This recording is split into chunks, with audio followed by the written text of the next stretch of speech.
Hola, ¿qué tal? Somos el equipo número 41.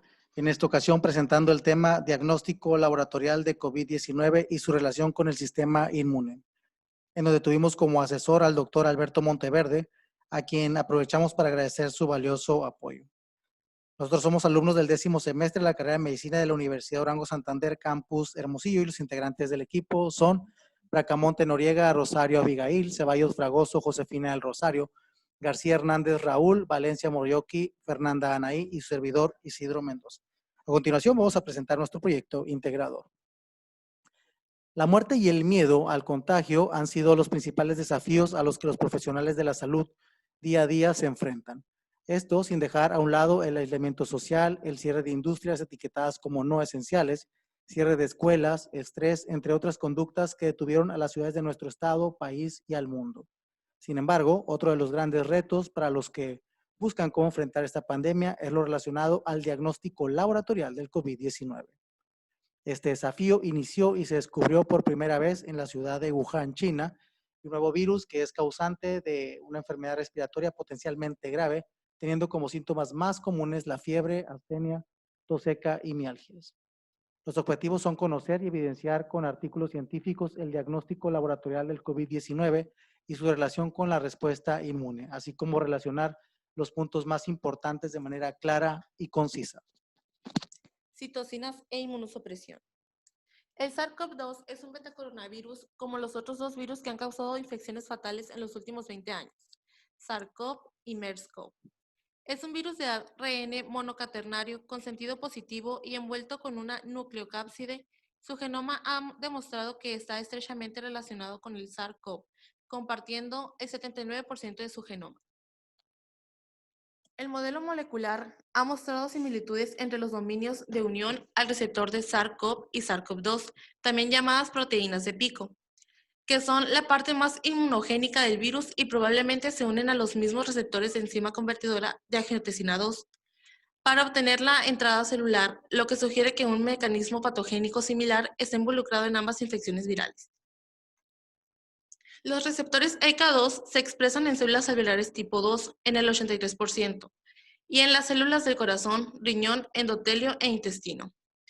El 10% de los pacientes contagiados, adultos mayores y personas con enfermedades crónico-degenerativas desarrollan neumonía intersticial y el rápido desarrollo del síndrome de dificultad respiratoria aguda o shock séptico con altos niveles de reactivos de fase aguda y características del síndrome de activación de macrófagos, como hiperferritinemia, disfunción hepática y coagulación intravascular difusa.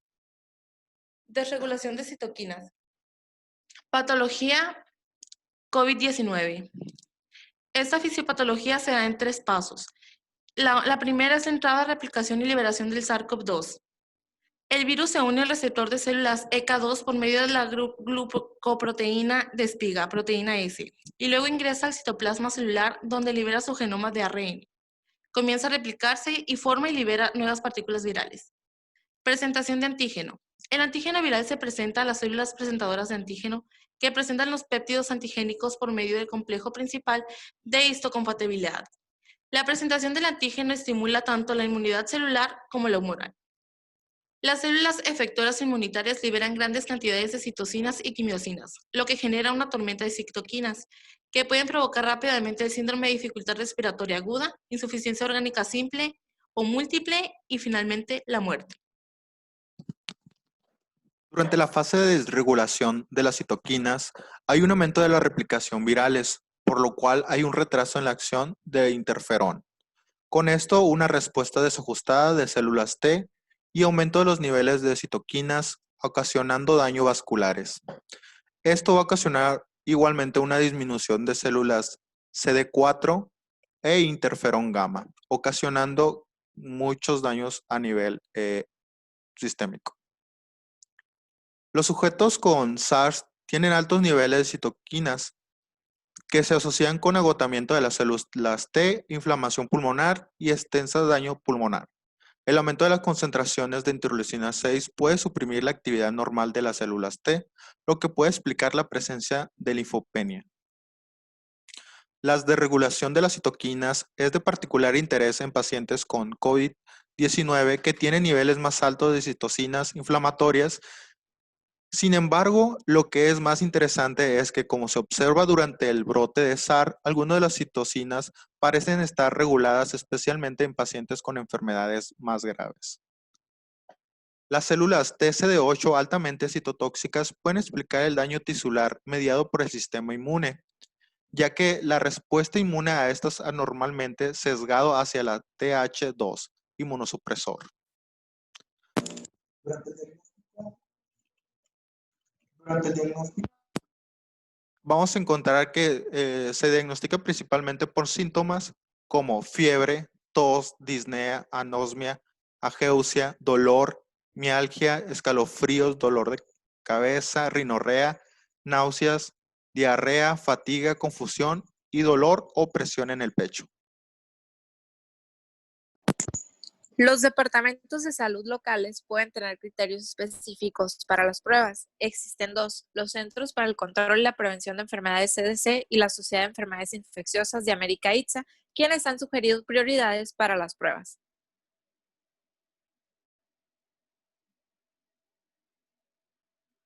La alta prioridad se da en pacientes hospitalizados con síntomas y todo trabajador de centro de salud.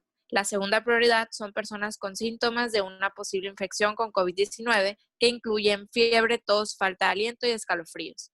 La tercera prioridad son pacientes ambulatorios que cumplen con los criterios para las pruebas de influenza.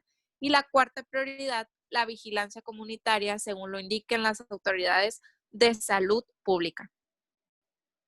El diagnóstico microbiológico. Este se da para diagnosticar la infección actual con el PCR. Y el diagnóstico del COVID-19 se realiza mediante la detección directa de ARN de SARS-CoV-2 mediante pruebas de amplificación de ácido nucleico. La mayoría se dirige a 2 o más genes, incluidos los genes nucleocápside, envoltura y espiga. La recolección de muestras puede ser muestra de torunda nasofaringea, muestra de torunda orofaringea, muestra de hisopo nasal de ambas fosas nasales anteriores o un lavado nasal o nasofaringeo. La sensibilidad de la prueba puede variar según el tipo de muestra. Las muestras del tracto respiratorio inferior pueden tener cargas virales más altas y ser más propensas a dar resultados positivos que las muestras del tracto respiratorio superior. Otros estudios no han identificado niveles más altos de ARN viral en muestras nasofaringeas en comparación con muestras orofaringeas. Interpretación. Las pruebas de amplificación de ácido nucleico positiva para SARS-CoV-2 generalmente confirman el diagnóstico del COVID-19. Sin embargo, las pruebas falsas negativas de las muestras de las vías respiratorias superiores han sido también documentadas, por lo que si la prueba inicial es negativa, pero se sigue teniendo la sospecha del COVID-19, es importante determinar la presencia de la infección para un mejor manejo y control de la infección. Se repite la prueba en 24 a 48 horas después de la prueba inicial para retirar sospechas. La serología para identificar infección previa. Estas pruebas serológicas detectan anticuerpos contra el SARS-CoV-2 en la sangre y pueden ayudar a identificar a los pacientes que han tenido COVID-19. Los anticuerpos detectables generalmente tardan varios días o semanas en desarrollarse en un ensayo ELISA, que detecta anticuerpos contra el dominio de unión al receptor de la proteína espiga. En 12 días, la IgM se puede mostrar y en 14 días se muestra la IgG. En la primera semana desde el inicio de los síntomas, menos del 40% tenían los anticuerpos detectables. Para el día 15, la IgM se presentaba en un 94% y la IgG en un 80%. ¿Cómo funcionan los test del coronavirus? Se toma un frotis de la parte interna de la nariz o del fondo de la garganta del paciente. La muestra se va a llevar al laboratorio y se va a extraer el ARN del virus y se va a purificar una enzima llamada transcriptasa inversa que va a convertir el ARN en ADN. El ADN obtenido se va a mezclar con cebadores, que son unos fragmentos de ADN diseñados para unirse a zonas características del genoma del virus. Al calentar y enfriar repetidamente una mezcla del ADN, los cebadores y una enzima que sintetice el ADN se van a producir millones de copias del ADN viral. por lo que las moléculas de tinte fluorescente se van a unir al propio ADN del virus durante esta copia. Al unirse, van a producir más luz que se va a usar para confirmar la presencia del virus en la muestra. Los test son positivos cuanto más copias del ADN del virus se producen, mayor es la fluorescencia. Si la fluorescencia supera un cierto umbral, el test da positivo. Si no hay virus, no va a haber copias de ADN viral, por lo tanto no va a pasar el umbral de fluorescencia y el test puede ser negativo. Los problemas que se pueden presentar con el test son la escasez de reactivos, los test que son lentos y los falsos positivos y negativos. A la conclusión llegamos que el COVID-19 es una enfermedad inducida por virus cuyo resultado parece estar determinado por la extensión del sistema inmunitario del huésped. La respuesta inmune primaria es una respuesta positiva que conduce a la eliminación viral en la mayoría de los casos. La inmunitaria secundaria puede ser exagerada y desafiar la integridad del tejido, lo que en algunos casos conduce a insuficiencia orgánica múltiple, síndrome respiratoria aguda y muerte. La respuesta exagerada se conoce como una tormenta de citoquinas para la cual todavía no existe un tratamiento específico o efectivo. En este momento, los esfuerzos internacionales están enfocados de forma simultánea en disminuir la propagación y el impacto de este virus. Quédate en casa si te sientes mal. Si tienes fiebre, tos y dificultad para respirar, busca atención médica lo antes posible. Sigue las instrucciones de las autoridades de salud locales. Muchas gracias.